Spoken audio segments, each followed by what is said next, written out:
नमस्कार, जी बिहार झारखंड देख रहे हैं आप। मैं हूं आपके साथ ऐश्वर्या दुबे। बुलेटिन की शुरुआत करेंगे बड़ी खबर के साथ। पटना से इस वक्त की बड़ी खबर है, जहां राज्यपाल ने के पाठक को आज 10 बजे राजभवन बुलाया है।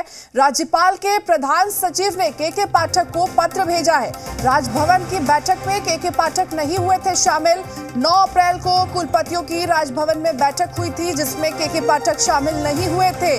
बैठक में शामिल नहीं होने पर राज्यपाल ने उनसे सवाल पूछा, किस परिस्थिति में ऐसा किया गया। के पाठक और राजभवन में तकरार जारी है। तकरार देखने को मिल रही है। शिक्षा विभाग के अपर मुख्य सचिव है के पाठक। तो बड़ी खबर इस वक्त की आपको दे रहे हैं। आपको बता दें कि राज्यपाल ने के पाठक को 10 बजे राजभवन बुलाया है। राज्यपाल के प्रधान सचिव ने के पाठक को यह पत्र भेजा है। राजभवन की बैठक में के पाठक शामिल नहीं हुए थे, जिसके बाद से आपको बता दें कि राज्यपाल नाराज नजर आ रहे थे। के पाठक और राज्यपाल के बीच में यहां पर तकरार देखने को मिली थी। 9 अप्रैल को कुलपतियों की बैठक हुई थी राजभवन में, जिसमें के पाठक शामिल नहीं हुए थे। राज्यपाल ने उनसे सवाल भी पूछा कि किस परिस्थिति में ऐसा किया गया। के पाठक और राजभवन में अब तकरार जारी है। तकरार एक तरह से देखने को मिल रही है। ज्यादा जानकारी के साथ जी मीडिया संवाददाता रजनीश हमारे साथ जुड़ चुके हैं। रजनीश, क्या जानकारी? कहा जा रहा है कि राज्यपाल नाराज चल रहे हैं क्योंकि कुलपतियों की बैठक में वो शामिल नहीं हुए थे। क्या यही वजह है कि आज 10 बजे राजभवन बुलाया गया है के पाठक को? देखिए, अपर मुख्य सचिव शिक्षा विभाग के पाठक को राजभवन आज 10 बजे बुलाया गया है। और जो प्रधान सचिव है राज्यपाल के रॉबर्ट एल चोंगथू, उन्होंने इस बाबत के पाठक को पत्र भेजा है। अब पिछले कई महीनों से आप देखें तो के पाठक और राजभवन के बीच में सीधा टकराव चल रहा है। पहले कई बार जो वाइस चांसलर हैं उनकी मीटिंग को लेकर के पाठक ने नोटिस जारी की थी कि वो पटना पहुंचे और बैठक में शामिल हो। दूसरी ओर राजभवन से उन्हें मना किया गया था कि वो शामिल न हो।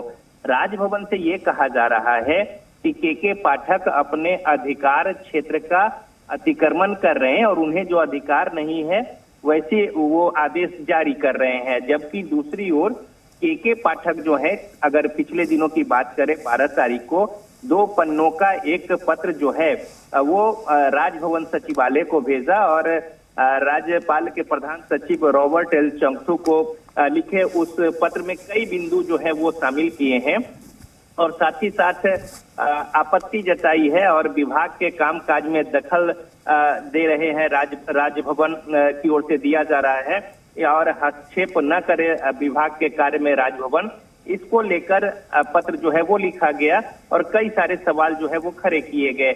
अब राजभवन की ओर से के पाठक को पत्र जारी किया गया है कि आप उपस्थित हो राजभवन में। इससे पहले भी एक बार के पाठक को राजभवन बुलाया गया था और डांट फटकार हुई थी।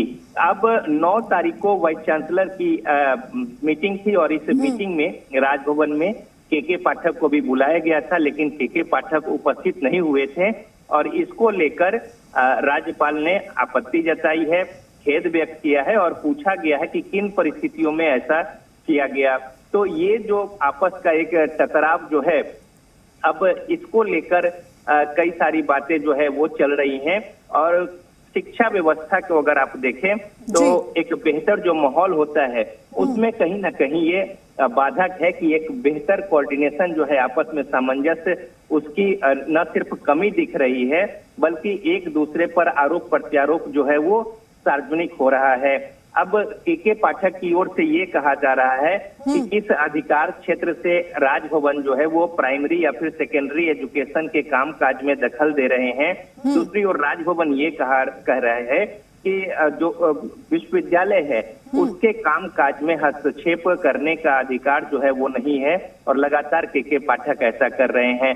तो बहरहाल वीसी जब उपस्थित नहीं हुए थे तो वेतन तक रोके गए थे। उसके बाद कई सारी बातें हुई थी सचिव की ओर से और अब जो मौजूदा प्रकरण है उसमें 9 तारीख को उपस्थित नहीं हुए हैं के पाठक। जो बैठक में बुलाया गया था राजभवन से, उन्हें इस बाबत पत्र जारी किया गया है और 10 बजे उन्हें उपस्थित होने को कहा गया है। जी बिल्कुल रजनीश जी, आपकी बातों से ऐसा समझा जा सकता है कि कहीं ना कहीं यहाँ पर कोऑर्डिनेशन और कम्युनिकेशन, ये गैप यहाँ पर कम है, गैप ज्यादा देखने को यहाँ पर मिल रही है और इस वजह से ही ये परिस्थिति यहाँ पर उत्पन्न हुई है। लेकिन जिस तरह से बताया जा रहा है, ये जानकारी भी मिल रही है कि आज 10 बजे उन्हें राजभवन बुलाया गया है। क्या के पाठक आज यहाँ पर पहुंच सकते हैं? आज राज्यपाल से मिलने के लिए वो पहुंच सकते हैं राजभवन? देखिए, जिस तरह के रुख के लिए अपर मुख्य सचिव शिक्षा विभाग के पाठक जाने जाते हैं, वैसी परिस्थिति में कम उम्मीद है इसकी कि के पाठक राजभवन पहुंचे, बल्कि वो इससे बचना चाहेंगे।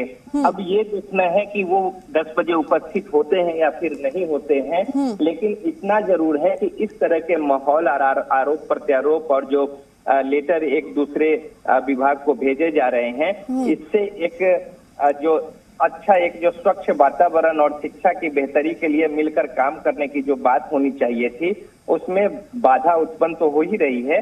छवि जो है एक व्यवस्था की, सिस्टम की, वो छवि भी धूमिल हो रही है और इसको लेकर कई सारे सवाल जो है वो उठ खड़े हुए हैं।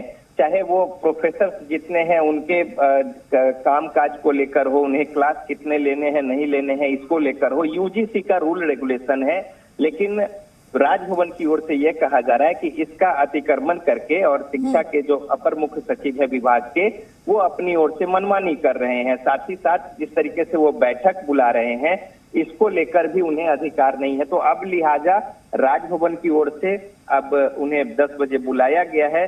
देखना होगा कि के पाठक राजभवन उपस्थित होते हैं कि नहीं। और प्रधान सचिव जो राज्यपाल के हैं रॉबर्ट एल चोंगथू, उनकी ओर से पत्र जारी किया गया है।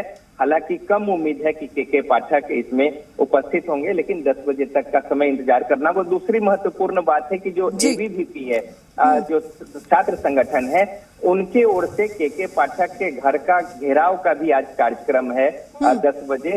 तो अब ये कई सारी बातें जो है राजनीतिक, एक तरीके से कहें कि ये पूरा प्रकरण जो है वो रंग लेता जा रहा है और इसमें 10 बजे का इंतजार करना होगा। के पाठक पहुंचते हैं राजभवन या फिर पहले की तरह उनका जो रुख है उस रुख पे वो अड़े रहते हैं।